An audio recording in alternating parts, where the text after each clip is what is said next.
তাহলে আমরা নেক্সটে যাচ্ছি আমি, হ্যাঁ। আচ্ছা, এই দেখো স্ক্রিনশট নিছে ওটা। জি স্যার। আচ্ছা, কল করছি। আচ্ছা, এরপরে আরো কিছু দেখো, ওই যে কিছু অ্যাডভার্ব আছে, কিছু দেখো ডাইরেক্ট এবং ইনডাইরেক্ট স্পিচে কতগুলো অ্যাডভার্ব আছে। যেমন নাও থাকলে দেন, দিস থাকলে দ্যাট, দিস, এগুলো তো আগে পড়ছো তাই না? জি স্যার। হেয়ার থাকলে দেয়ার, কাম থাকলে গো, এগো থাকলে বিফোর। এটারও স্ক্রিনশট নিয়ে নাও। টুডে থাকলে দ্যাট ডে, হাইদার থাইদার, হ্যাঁ, tonight, that night, tomorrow. মানে এগুলো মুখস্থ করতে হবে এগুলো, ঠিক আছে? আচ্ছা, জি স্যার। এরপরে ন্যারেশনের ক্ষেত্রে আর যে বিষয়গুলো মনে রাখতে হয়, যেমন মনে করো সাবজেক্ট, অবজেক্ট এবং পসেসিভ ফর্ম, এই আইটেমগুলো আমাদের মনে রাখতে হবে। যেমন অবজেক্ট ফর্ম, পসেসিভ ফর্ম, এগুলো কিন্তু, যেমন অবজেক্ট ফর্মটাও ন্যারেশনে ব্যবহৃত হয়, আবার পসেসিভ ফর্মটাও ন্যারেশনে ব্যবহৃত হয়। তারপরে তোমার সাবজেক্ট ফর্ম তো আছেই। এর ভিতরে তোমার অবজেক্ট ফর্ম কিন্তু আবার ভয়েস চেঞ্জেও আমরা ব্যবহার করি, ঠিক আছে? আচ্ছা, এটাও স্ক্রিনশট নিয়ে নাও। রুলস যেগুলো আছে, যেগুলো তো জানো, হ্যাঁ, সেন্টেন্স ন্যারেশনের ক্ষেত্রে যে রুলস গুলো আমরা সাধারণত, এগুলো যেহেতু আমরা করেই ফেলছি, কাজে এগুলো পারবা। যেমন অ্যাসার্টিভ সেন্টেন্সের একটা উদাহরণ দেখো, যেমন কামাল সেইড, হ্যাঁ, I have eaten rice. Kamal said that, আমরা সেইড দ্যাট লিখতে পারি অথবা টোল্ড দ্যাট লিখতে পারি, যেটা লেখো সমস্যা নাই। হ্যাঁ, এই যেমন এখানে দেখো টেল বা টোল্ড, হ্যাঁ, সেই বা সেইড, সে বা সেইড, মানে রিপোর্টিং ভার্বের পরিবর্তে আমরা সে, সেইড, যদি সেইড থাকে সেইডও রাখতে পারবো আমরা, অথবা টোল্ড লিখতে পারবো, ঠিক আছে? হ্যাঁ, ইনভার্ট কমা তুলে দিয়ে আমরা কি করব, এই অ্যাসার্টিভ সেন্টেন্স, হ্যাঁ, দ্যাট লিখবো। হ্যাঁ, অ্যাসার্টিভ সেন্টেন্সের ক্ষেত্রে আমরা দ্যাট লিখবো। আর যথারীতি সাবজেক্ট আই ফলো করছে কামালকে, কামালের প্রোনাউন হি, সেই হি সাবজেক্ট হিসেবে আসছে এখানে, ঠিক আছে?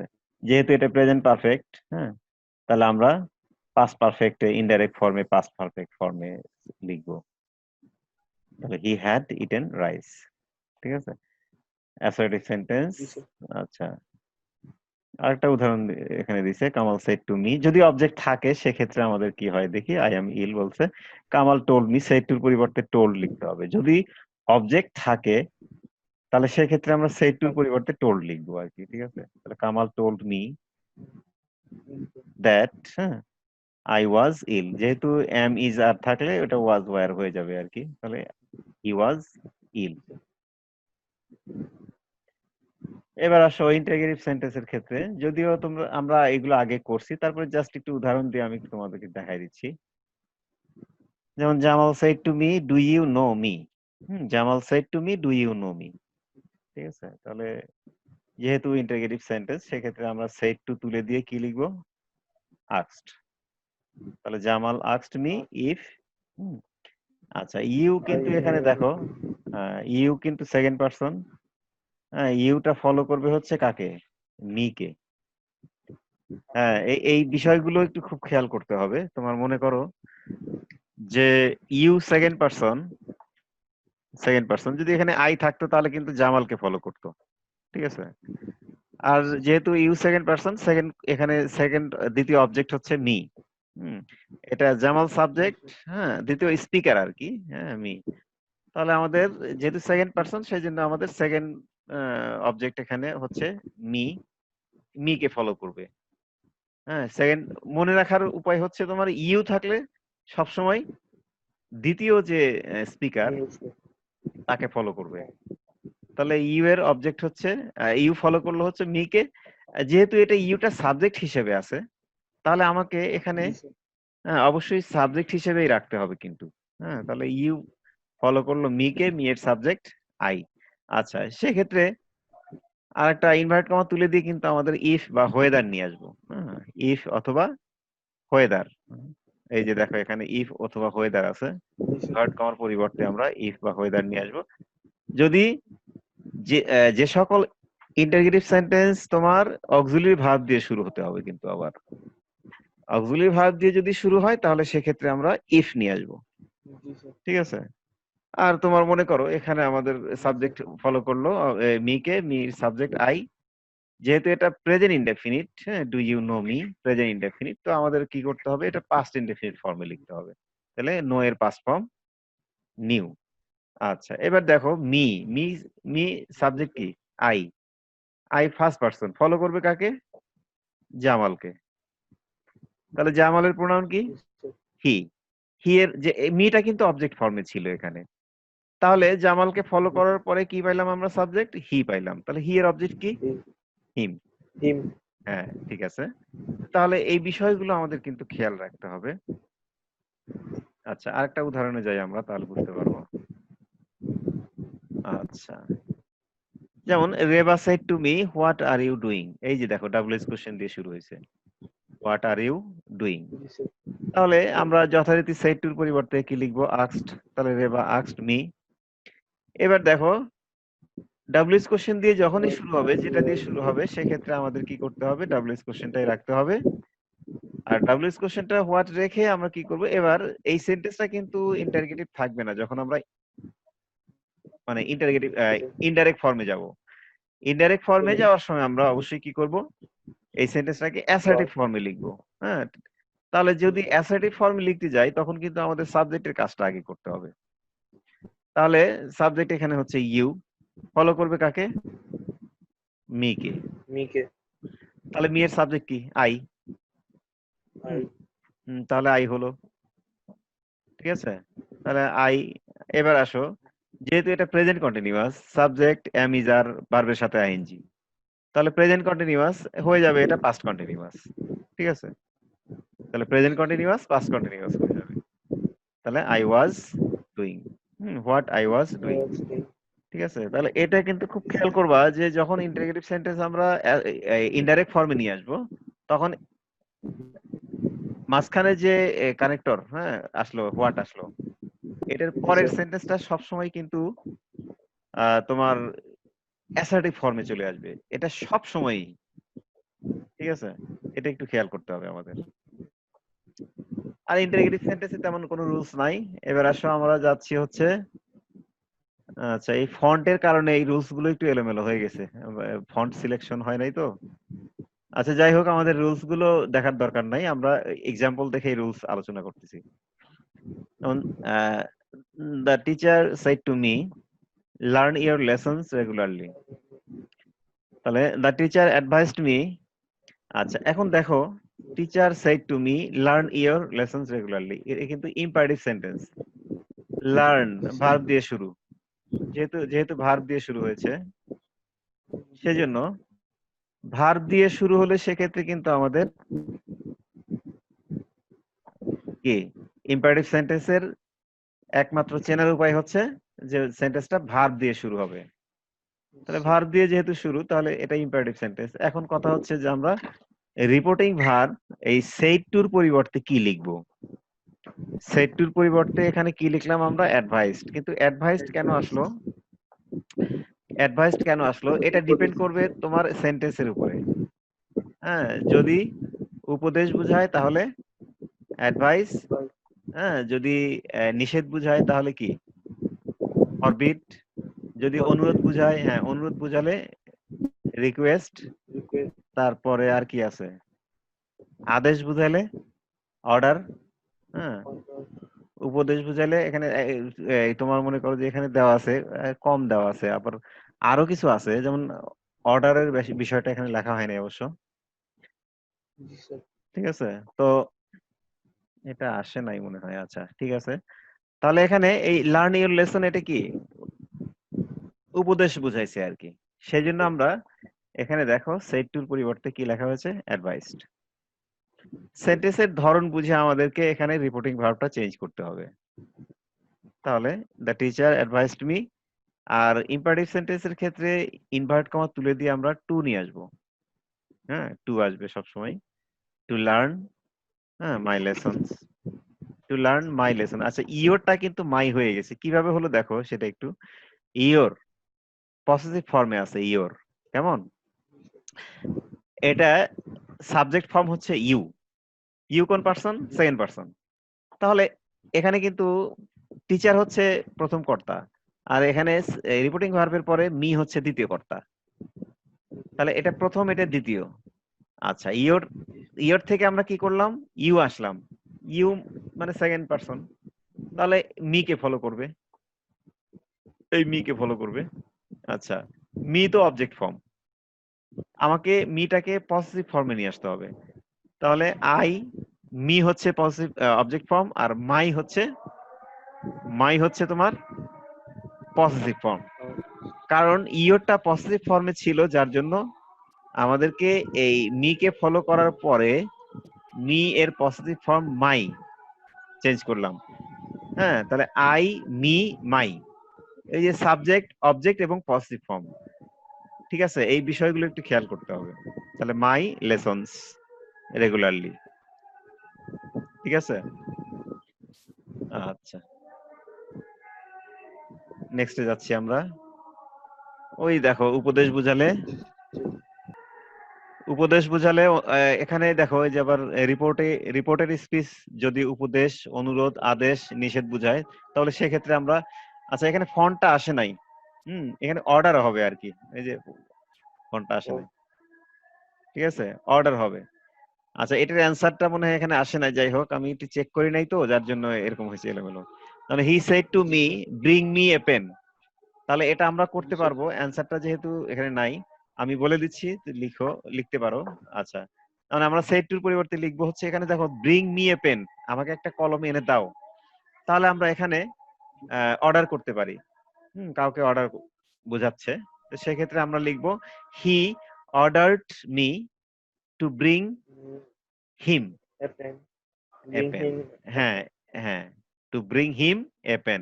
আচ্ছা, হিমটা কিভাবে হলো দেখো, এই মি সাবজেক্ট আই কোন person, first person, I first person, কাকে ফলো করবে, মি কে, হি কে, তাহলে হি এর অবজেক্ট হচ্ছে হিম, ঠিক আছে, তাহলে ব্রিং হিম এ পেন হবে, এটা হবে অ্যান্সার, ঠিক আছে।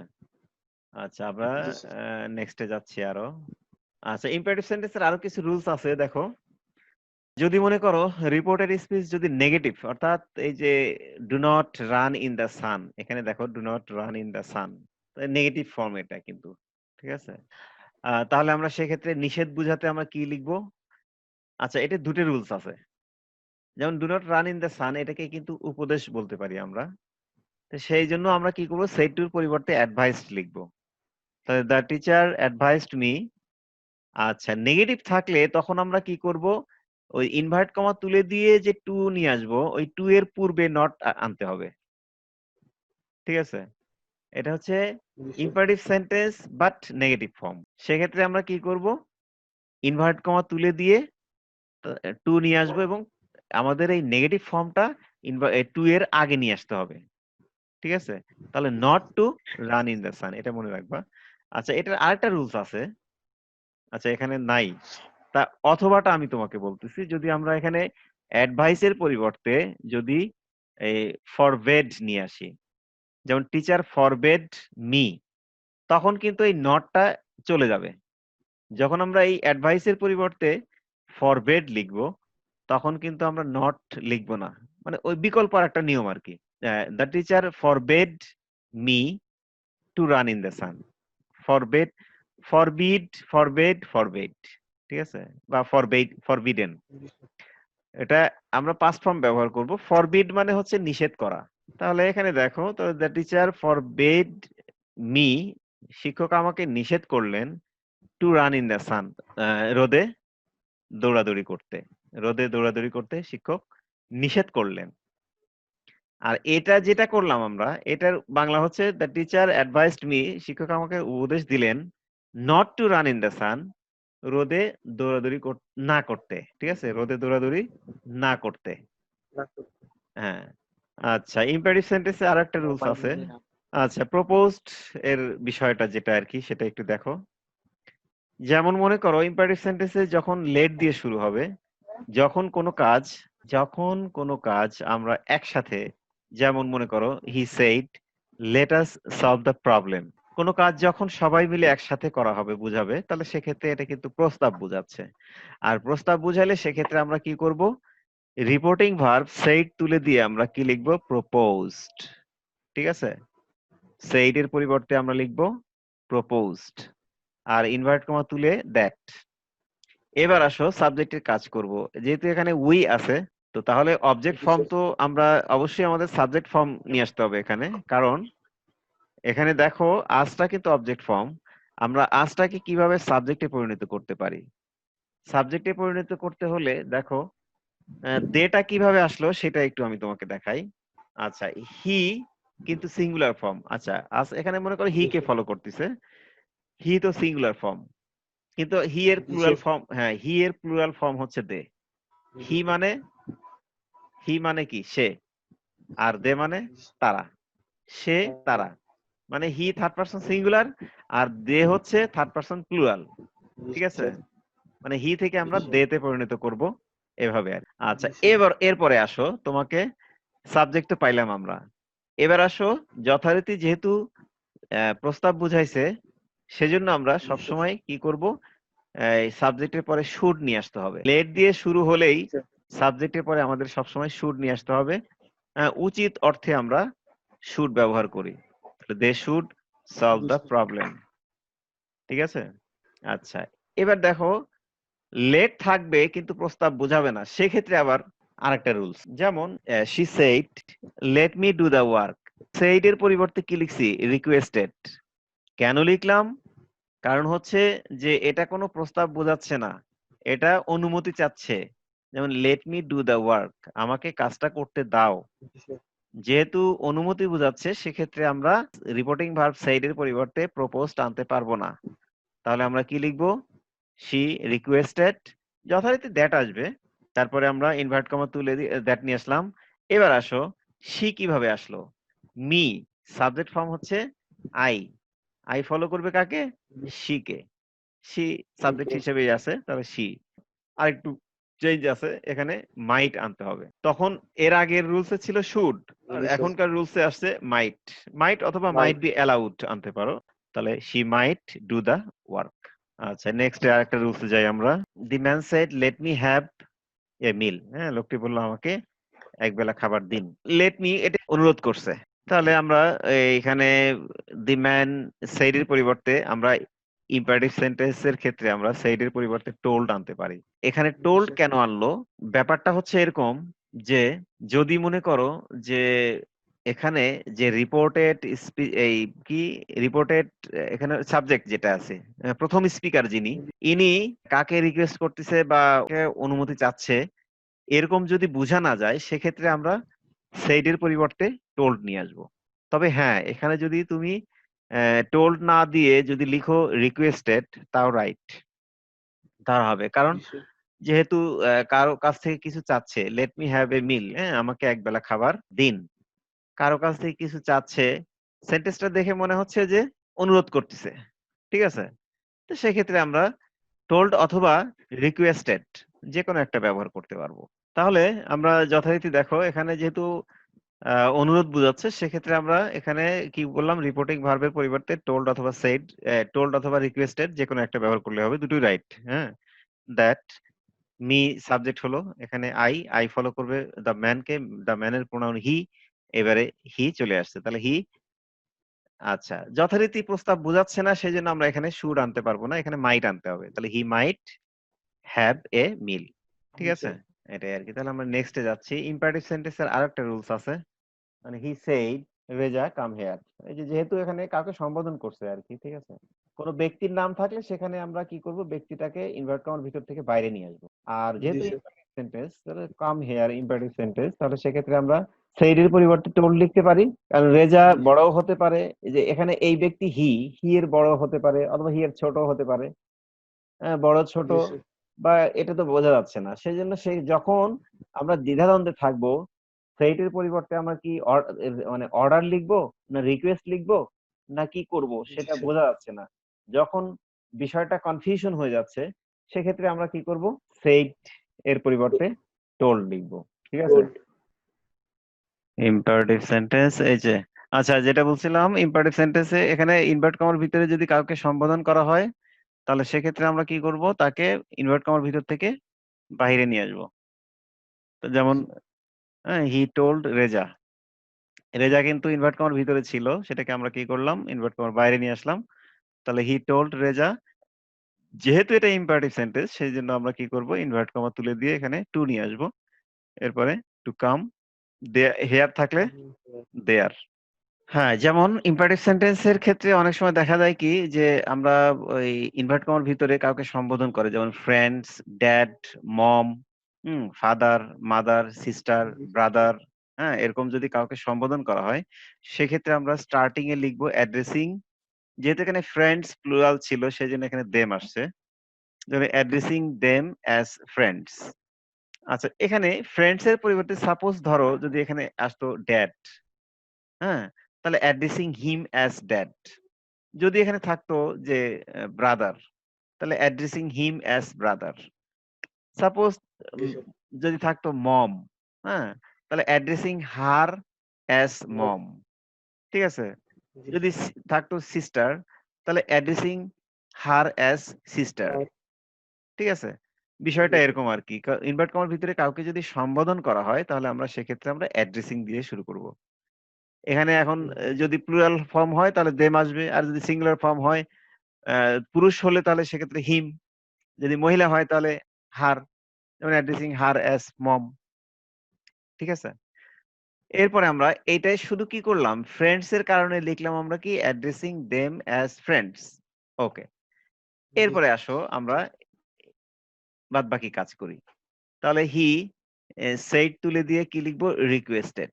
কেন রিকোয়েস্টেড কেন লিখলাম, ইনভার্ট কমার ভিতরে এখানে দেখো প্লিজ আছে, প্লিজ, হেল্প মি। তাহলে সেজন্য আমরা কি লিখলাম, হি রিকোয়েস্টেড দেম। যথারীতি ইম্পারেটিভ সেন্টেন্সের রুলস অনুযায়ী আমরা এখানে কি লিখলাম, টু, টু হেল্প হিম। ঠিক আছে, আচ্ছা, তাহলে হয়ে গেল। নেক্সটে আসি। এবার আসো অপটেটিভ সেন্টেন্সের রুলসটা দেখি। অপটেটিভ সেন্টেন্সে একটাই রুলস, বেশি নাই। যেমন mother said to me, may Allah bless you. ঠিক আছে, তাহলে এখানে আমরা লিখতে পারি মাদার সেড টুর পরিবর্তে লিখবো হচ্ছে প্রেইড অথবা উইস্ট। হ্যাঁ, প্রেইড অথবা ওয়েস্ট যে কোনো একটা লিখতে পারো তুমি। ইনভার্টেড কমা তুলে দিয়ে আমরা দ্যাট নিয়ে আসবো। এরপরে আমরা দ্যাট নিয়ে আসলাম, এরপরে যথারীতি সাবজেক্টের কাজ করব। সাবজেক্টের হচ্ছে এখানে আল্লাহ। আচ্ছা, মেয়ের পাস্ট ফর্ম হচ্ছে মাইট। ঠিক আছে, তাহলে আল্লাহ মাইট ব্লেস মি। মিটা কিভাবে আসলো দেখো একটু। ইউ কোন person, second person, second, second মানে এই সেকেন্ড, একে ফলো করবে মি। ঠিক আছে, মি কে ফলো করবে। এখানে ইউটা কিন্তু অবজেক্ট ফর্মে ছিল। ঠিক আছে, যেহেতু মি কে ফলো করলো, মি এখানে অবজেক্ট ফর্মেই আছে, তাহলে আমরা যথারীতি এই মিটাকে অবজেক্ট ফর্মেই লিখলাম। তাহলে ব্লেস মি। ঠিক আছে, এরপরে আসো এক্সক্লেমেটরি সেন্টেন্সের এই রুলসটা দেখো। এখানেও এক্সক্লেমেটরি সেন্টেন্সেও রুলস তেমন বেশি নাই, একটাই মূলত। যেমন he said what a fool I am. সে বলল আমি কি বোকা। হোয়াট এ ফুল আই অ্যাম, আমি কি বোকা, দুঃখের বিষয়। তাহলে রিপোর্টিং ভার্ব সেইড তুলে দিয়ে আমরা এখানে লিখবো exclaimed with sorrow. Exclaimed with sorrow লিখবো। যথারীতি ইম্পারেটিভ সেন্টেন্স এক্সক্লেমেটরি সেন্টেন্সের ক্ষেত্রে আমরা এই সেন্টেন্সটাকে মনে মনে আমরা অ্যাসার্টিভ ফর্মে চেঞ্জ করব। ঠিক আছে, অ্যাসার্টিভ ফর্ম, যে চেঞ্জিং সেন্টেন্সের ক্ষেত্রে যেরকম আমরা অ্যাসার্টিভ ফর্মে নিয়ে যাই, এখানেও তাই অ্যাসার্টিভ ফর্মে নিয়ে যাব। তাহলে আমরা তার আগে কি করব, আমরা ইনভার্ট কমা তুলে দিয়ে দ্যাট নিয়ে আসবো। দ্যাট। এবার আমরা সাবজেক্টের কাজ করি। সাবজেক্ট হচ্ছে আই, ফলো করবে হি কে, লিখলাম হি। এখানে অ্যাম ছিল, তাহলে অ্যামটা ওয়াজ বা ওয়্যার হয়ে যাবে সাবজেক্ট অনুযায়ী। তাহলে হি এর পরে আমরা ওয়াজ লিখবো। অ্যাম ইজ আর থাকলে ওয়াজ অথবা ওয়্যার আসবে। তাহলে হি এর পরে ওয়াজ আমরা জানি, তাহলে হি ওয়াজ এ। আচ্ছা, এখন ভেরি বা গ্রেট এটা তোমাকে অ্যাসার্টিভ ফর্মে আনতেই হবে। হ্যাঁ, হি ওয়াজ এ গ্রেট অথবা ভেরি আনতে হবে, তবে এখানে ফুলের আগে সবসময় গ্রেট আসে। ঠিক আছে, হি ওয়াজ এ গ্রেট ফুল।